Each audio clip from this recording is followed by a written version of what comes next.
So, I've always been a huge animal lover.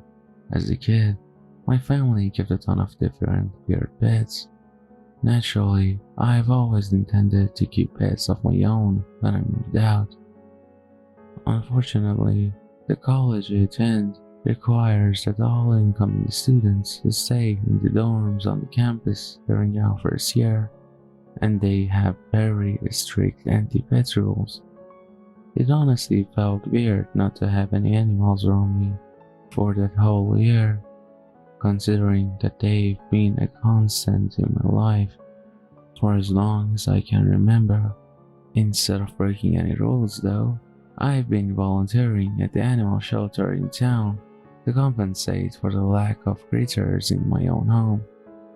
I've entered my second year of school now, and I, along with a good friend of mine, managed to get my own apartment. It's not the most impressive thing in the world, but for a couple of college students, it's pretty damn nice. Obviously, the most exciting part of getting our own place, to me at least, was finally being able to take in a pet. My roommate, who has always vocally proclaimed to be a huge cat person, also became very eager when I asked him if he would be willing to share our space with a cat of our own. I personally would have preferred a dog, but cats are much more convenient for us, considering how busy both of our lives are. As soon as I was given the green light by both my roommate and our landlord, I started paying social attention to the cats at the shelter, trying to scope out any that I'd be interested in adopting. I was really just waiting for a new litter of playful kittens to come in, as I knew that neither I nor my roommate had the time to put the proper care into gaining the trust of one of the shyer older cats. Because of that, you can imagine my surprise when my roommate surprised me by bringing back a cat that he'd found. This thing was ancient by cat standards, and looked that way too, with tired eyes, scruffy fur, and numerous scars that implied a lifetime spent on the streets. Most strikingly, however, was the fact that he looked almost exactly like my favorite ever childhood cat, an old Tom named Scrappy, who lived around our property. Scrappy was an asshole to just about everyone, but for some reason, he loved me.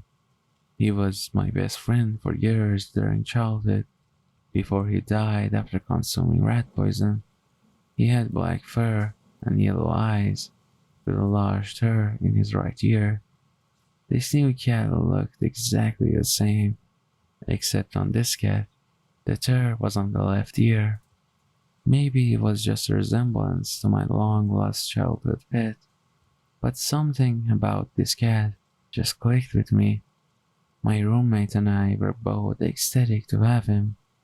The first day we brought the Scruffy, I thought that name sounded a bit like a Scrappy. The neighbor's dog went absolutely crazy. I probably would have brushed it off had it been any other dog, but I'd never heard so much as a peep out of that dog before this. My roommate just brushed it off by saying that the dog could probably smell Scruffy. It was a plausible enough response to me, so I never thought that much of it. I think I'm reconsidering that now. For the first few weeks, Scruffy was amazing. He was incredibly playful and affectionate despite his age, and spent as much time as he possibly can curled up next to the nearest person he can find. With him being a street cat at heart, he hates being contained during the day, so we leave a window open for him to come in and out as he pleases, though he usually prefers to stay inside when both of us are home. Him being a cat, it wasn't long before he started bringing home gifts from outside. At first, it was really just normal cat things, mice and lizards and whatnot, But then things got more impressive. First, he was a rabbit. I'll admit, I was kinda shocked when he dragged that thing in, but I brushed it off pretty easily. He'd lived on the streets before this, so of course, he had to be a good hunter. After that, it was a goose. That was really something, not only because geese are scary, but also because it was winter, and as far as I had known, they'd all migrated. I remember when I was a kid, I managed to befriend one and keep him around during the winter, but even he flew off eventually. The other weird thing about the goose was the fact that when I tried to touch it, the Scruffy snarled at me and dragged it away. I assumed that this behavior was just a resource gardening problem Scruffy had, but he'd never been aggressive to me before when he'd brought in the smaller animals. I decided to brush it off, though as long as that goose wasn't left there rotting on my bed, I didn't really care what the Scruffy did with it. Another recent development was the fact that now the dog barks its damn head off in the middle of the night. I'm just trying to tell myself that it's just because of coyotes or something. But the barks are like clockwork, 3 a.m. every goddamn night.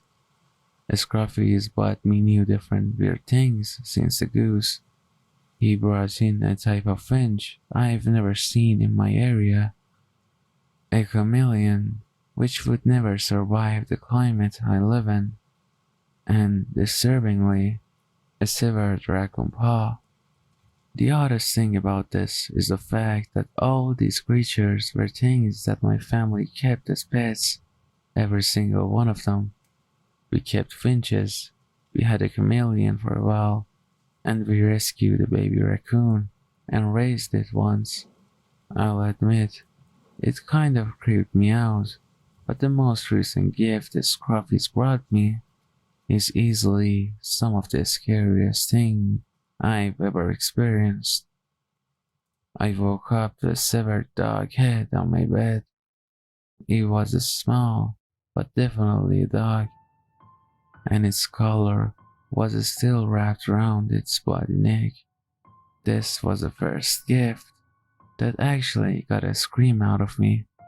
Once I'd gotten over the original horror of finding it there, I felt terrible for the dog and checked the tag on the collar in order to give the dog's owner the awful call, hoping I could at least offer some closure about their pet. When I read the tag though, my heart stopped. There was no number, just an address. It was the old address of my childhood best friend, who'd moved away when I was about 9. Worse yet, the address didn't exist anymore. The area where my friend's house had been was demolished and replaced with a small shopping center a few years back. As I was trying to process this, the Scruffy realized that I was touching the dog, bit my hand, and dragged the head away. I was still absolutely horrified, but when I tried to explain it to my roommate, he told me to stop trying to creep him out. Scruffy hasn't brought me any gifts since, but he has been doing something far worse. Every night, he screams at the window, and when I say scream, I mean that it sounds human, like a man trying to sound like a cat yowling, but not quite getting there. Whenever Scruffy starts, the dog shuts up, sometimes mid-bark. I was shocked that my roommate didn't bring it up, but I assumed he was trying not to accept how scary the whole thing is. Today was the final straw. My room, over the past few weeks, has been smelling progressively worse. I assumed it was because I'm admittedly awful about doing laundry, but it is still always felt off for some reason. Last night, I found the source. I woke up to Scruffy's screaming. I have a huge exam in a few days, so I was fed up and decided to go and shut the window that Scruffy always looked out when he yells, hoping I could get some sleep. When I put my foot down on the ground, I felt something licking my leg, just slobbering all over it. I thought it was Scruffy trying to groom me, but the tongue felt too big and soft to be his.